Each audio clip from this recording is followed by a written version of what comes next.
नमस्कार. पुन्हा एकदा एका नवीन व्हिडिओसोबत तुम्हा सर्वांचं आपल्या चॅनलमध्ये खूप खूप स्वागत आहे. आजच्या व्हिडिओमध्ये मी मुंडा खोली प्रत्येक गळ्यानुसार कशी घ्यायची असते हे सांगणार आहे. तर पहा, गळा जो आहे तो कमी जास्त होत राहतो, त्यावेळेस आपल्याला मुंड्याची खोली जी आहे ती सुद्धा आपल्याला कमी जास्त करावी लागते. नाहीतर मग मुंड्यामध्ये घोळ येतो किंवा जास्त आतून जर आकार कमी गळ्यामध्ये दिला तर कपडा असा ओढल्यासारखा होतो, मग रिंकल्स येतात.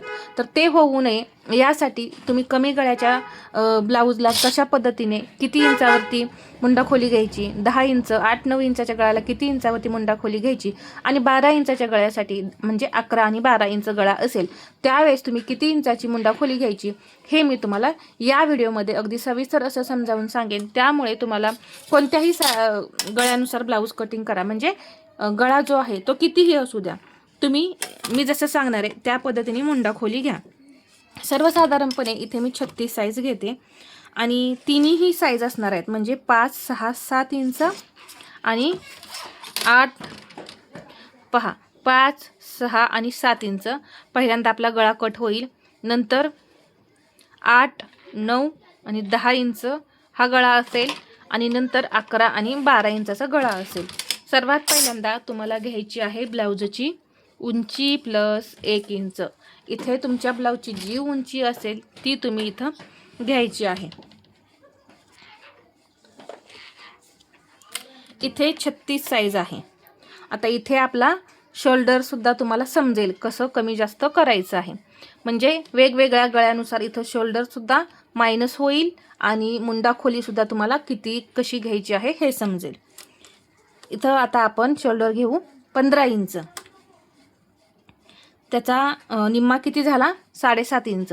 5, 6 आणि 7 इंचाचा गळा असेल त्यावेळेस आपण 1.5 इंच मायनस करणार आहे शोल्डरमधून. तर किती इंच राहत आहे? 6 इंच. मग तुम्ही 6 इंचच शोल्डर घ्यायचं आहे. अजून एकदा असंच 6 इंचावरती पॉईंट घेऊन आपण मुंड्याची खोली इथं मुंडा उंची जी आहे ती 6 इंचच घेऊ. 36 साईज आहे तर 6 इंच घेऊ. समसमान घेतलं तरी सुद्धा चालेल. आता इथे मात्र 36 साईज आहे. 36चा चौथा भाग होतो 9 इंच, परंतु गळा किती आहे? 5, 6, 7 इंच. त्यामुळे आपण इथं 9 मध्ये परत प्लस करणार आहे 0.25 पाव इंच प्लस करूया.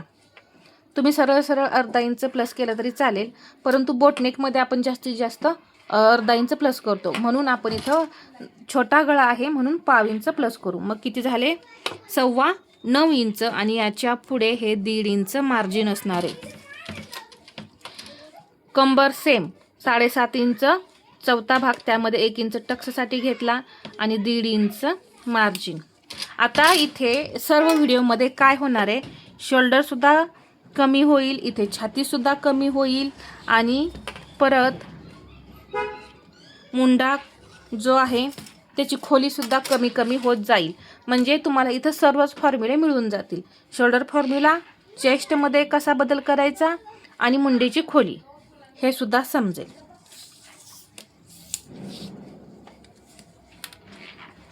इथे आता कमी गळा आहे म्हणून 3 इंचाची पट्टी ठेवायची असेल तर 3.5 इंचावरती मार्किंग करून घ्या. 2.5 इंच इथं गळा राहिला रुंदी.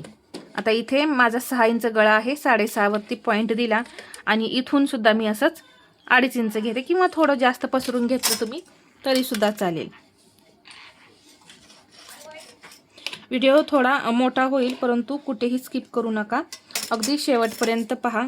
खूप महत्त्वाची माहिती या व्हिडिओमध्ये तुम्हाला मिळणार आहे. आता इथं मुंड्याची खोली, आता इथून जे आपण अंतर घेतो मुंड्याला आकार देण्यासाठी ते किती घ्यायचं? तर ते घ्यायचं आहे 1.5 इंच. आणि पहा, सेंटर करून घ्या. मग जर आकार व्यवस्थित तुम्हाला देता येत नसतील तर सेंटर करून घेऊन या पद्धतीने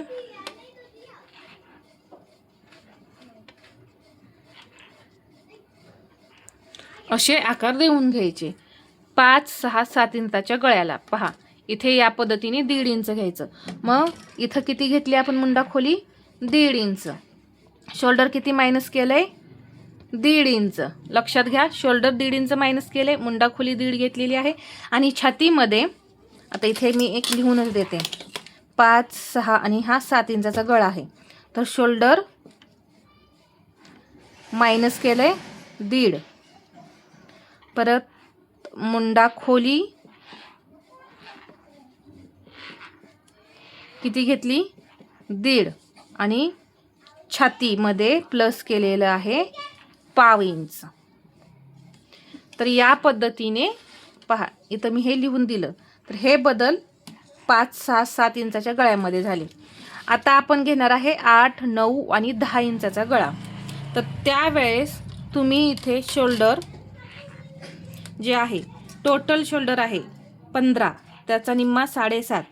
तर इथं मी 8, 9, 10 इंचाच्या गळ्यासाठी 2.25 इंच इथे शोल्डर मायनस करणार आहे.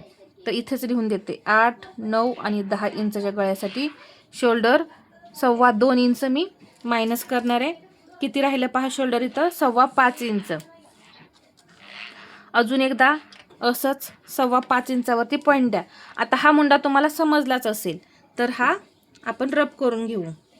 आता आपण 8, 9, 10 इंचाचा आपण मुंडा पाहूया. तर इथे मी 5.5 इंचच मुंड्याची खोली घेणार आहे. पहा, इथं मी जास्त मुंड्याची खोली, मुंडा जो आहे मुंड्याची उंची घेणार नाही. ही झाली आपली मुंड्याची उंची. किती घेतली 5.5 इंच आणि 5 इंचाचा गळा होता तेव्हा किती घेतली आपण 6 इंच. आता इथे मात्र आपल्याला जसं चेस्ट जेवढी आहे तेवढंच इथं घ्यायचं आहे. किती छातीचा 4था भाग. मग 36 छाती आहे, त्याचा 4था भाग होतो 9 इंच आणि त्याच्या पुढे हे 1.5 इंच मार्जिन. जे 1/2 इंच आपण प्लस केलेलं ते आता इथे आपल्याला प्लस करायचं नाही. जेवढी छाती आहे तेवढंच इथं घ्यायचं. ते मायनस केल्यानंतर आता इथे आपण 1.25 इंच घेणार आहे. किती 1.25 इंच. 36 साठी आपण इथं 1/2 इंच घेऊ आणि इथं 1/2 इंच घेऊया. इथे सेंटर करून घ्या आणि या पद्धतीने मुंड्याला आकार देऊन घ्या. पहा, खूप छान असे आकार येतात. पहा, हे बरोबर 1.25 इंच आहे. तर या पद्धतीने मी मुंड्याला आकार दिला. खूप छान असा आकार आलेला आहे की नाही. पहा, एकदम परफेक्ट असा आकार येतो. तर इथं मी मुंड्याची खोली किती घेतली 1.25 इंच आणि चेस्ट छातीचा 4था भाग 9 आहे असं मी घेतलेलं आहे. तर हे झालं 2 गळ्यामध्ये. आता आपला राहिला गळा कोणता 11 आणि 12 इंच. त्यासाठी इथे क्रॉस बॅक द्यायचा असतोय आपल्याला मुंड्यामध्ये. 5, 6, 7, 8, 9, 10 इंचाच्या गळ्यामध्ये आपण क्रॉस बॅक देत नाही, परंतु इथं 11 आणि 12 इंचाचा डीप गळा असतो. शोल्डर तेवढंच कमी होतं, त्यामुळे परत रिंकस येण्याची शक्यता असते.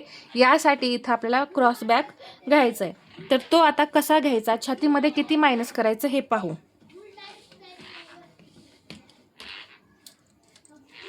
इथे मी पहा शोल्डर जे आहे 7.5 इंच आहे, तर टोटल 2.5 इंच मायनस करणार आहे. तर किती झालं 5 इंच.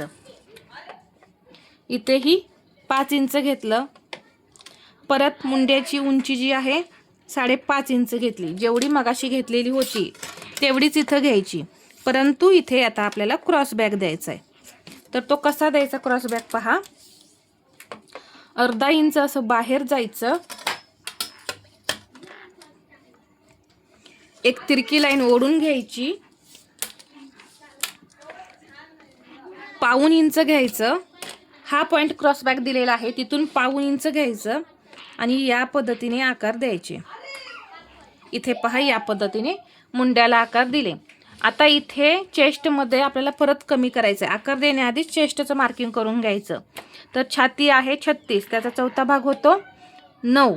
त्यामधून तुम्ही 1/2 इंच प्लस करा, मायनस करा. जेव्हा तुमचा 12 इंचाचा गळा असेल तेव्हा 1/2 इंच मायनस करा, खूप पसरट असेल त्यावेळेस. परंतु जर कमी असेल पसरट आणि 11 इंचाचा गळा असेल तर 1/2 इंच प्लस करा, मायनस करायचं आहे. तर इथून मी 1/2 इंच मायनस केल्यानंतर किती राहतंय पहा 8.25 इंच. तर मी इथे हे 8.25 इंचावरती घेणार आहे आणि याच्या पुढे हे 1.5 इंच मार्जिन. कमरेमध्ये काही फरक नसणार आहे. कंबर जेवढी आहे तेवढीच, परंतु चेस्टमध्ये बदल होत राहणार आहे. पहा या पद्धतीने इथे हा बदल इथं मी केला. तर आता 12 इंच, 11 आणि 12 इंचाच्या गळ्यामध्ये मी शोल्डर 2.5 इंच मायनस केलं. इथे घेतलेलं आहे आकारासाठी फक्त 1.5 इंच आणि चेस्टमध्ये मायनस केले. चेस्ट मायनस 1.5 इंच केलेलं आहे आपण कशामध्ये, 12 इंचाच्या फॉर्म्युलामध्ये. तर इथे हा आहे 5, 6, 7 इंचाचा फॉर्म्युला, इथे आहे 8, 9, 10 आणि इथे आहे 11, 12 इंच. सर्व गळ्यानुसार इथे मी तुम्हाला फॉर्म्युले जे आहेत ते तयार करून दाखवलेले आहेत. तर हा आजचा व्हिडिओ तुम्हाला कसा वाटला हे मला कमेंटमध्ये सांगा आणि व्हिडिओ आवडला असेल तर लाईक करा, शेअर करा आणि असेच नवनवीन व्हिडिओ पाहण्यासाठी आपल्या चॅनलला सबस्क्राईब करायला विसरू नका. धन्यवाद.